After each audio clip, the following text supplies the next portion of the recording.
Les élèves de la deuxième année baccalauréat, bonjour. Toujours dans le cadre des ondes mécaniques progressives, dans cette vidéo, on va traiter ou parler des ondes sonores.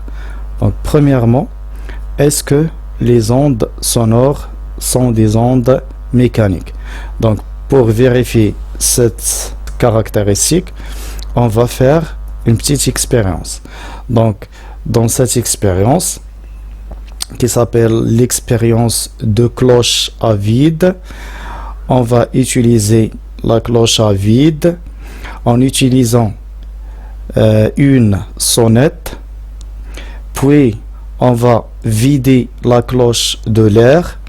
Si le son est toujours audible, donc on dit que le son se propage dans le vide. Et si le son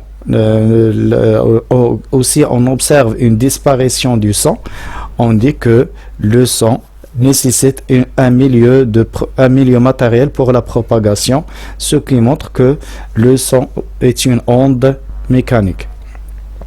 Dans cette expérience, on va vider la cloche à vide à l'aide d'une pompe à air. Donc on va retirer l'air qui se trouve dans la cloche et on entend le son de la cloche qui se trouve à l'intérieur. Démarrer. Puis on vide la cloche, on observe la disparition de ce son.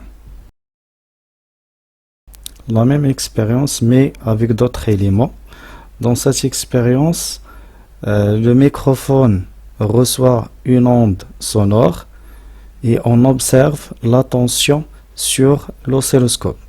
Comme vous voyez, la tension a une amplitude très élevée.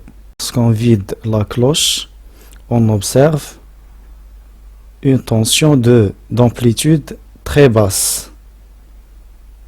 Donc, comme vous avez observé, lorsqu'on a créé le vide, on observe la disparition totale du son. Donc, la disparition totale du son, ce qui montre que le son est une onde mécanique. Donc, la propagation du son nécessite un milieu matériel pour la propagation. Alors, le son est une onde mécanique. Donc, l'onde mécanique nécessite un milieu de propagation, un milieu matériel pour la propagation.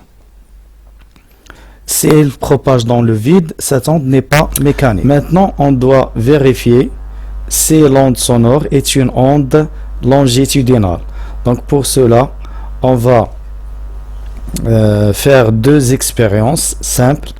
Dans la première expérience, on va approcher une bougie à un haut-parleur qui émet un son et on observe le comportement de la flamme. Dans la deuxième expérience, on va frapper le tambourin de gauche et on observe le comportement de la balle. Dans la première expérience, on approche la flamme vers le haut-parleur. Donc, comme vous observez que la flamme se déplace horizontalement dans la direction de la propagation du son. Voilà, la flamme se déplace horizontalement. Dans la deuxième expérience, on frappe le tambourin à gauche et on observe que la balle se déplace horizontalement. Reprenons l'expérience à nouveau. Donc, frappant le tambourin à gauche. Donc, comme vous observez, la balle se déplace horizontalement. Après ces expériences, on observe que dans la première expérience, la flamme de la bougie se déplace horizontalement, suivant la direction de propagation de l'onde sonore, lorsque le haut-parleur fonctionne. Dans la deuxième expérience, on observe que la balle se déplace horizontalement, suivant la direction de propagation de l'onde sonore. Donc, comme conclusion, le son est une onde longitudinale, donc la direction de propagation du son est parallèle à la direction de la perturbation. La perturbation, la direction de la perturbation, c'est la direction de déplacement de la flamme et la direction de déplacement de la balle. La propagation de l'onde sonore. Donc, comment se propage l'onde sonore?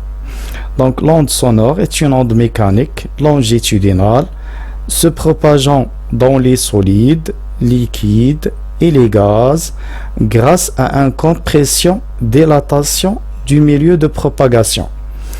Donc, lorsqu'on émet un son, lorsqu'on émet un son, cette perturbation provoque un déplacement des particules d'air. Donc, ces particules d'air provoquent une compression du milieu de propagation. Ces particules d'air, lorsqu'elles reviennent à leur place, elles laissent une dilatation et ainsi de suite. Donc, on observe une dilatation, compression, dilatation, compression, dilatation, compression du milieu de propagation lors de la propagation du son. Donc, comme conclusion de cette partie, l'onde sonore est une onde mécanique longitudinale se propageant dans les liquides, dans les solides et dans les gaz grâce à une compression, dilatation du milieu de propagation. Donc, merci pour votre attention et à la prochaine vidéo, Inch'Allah.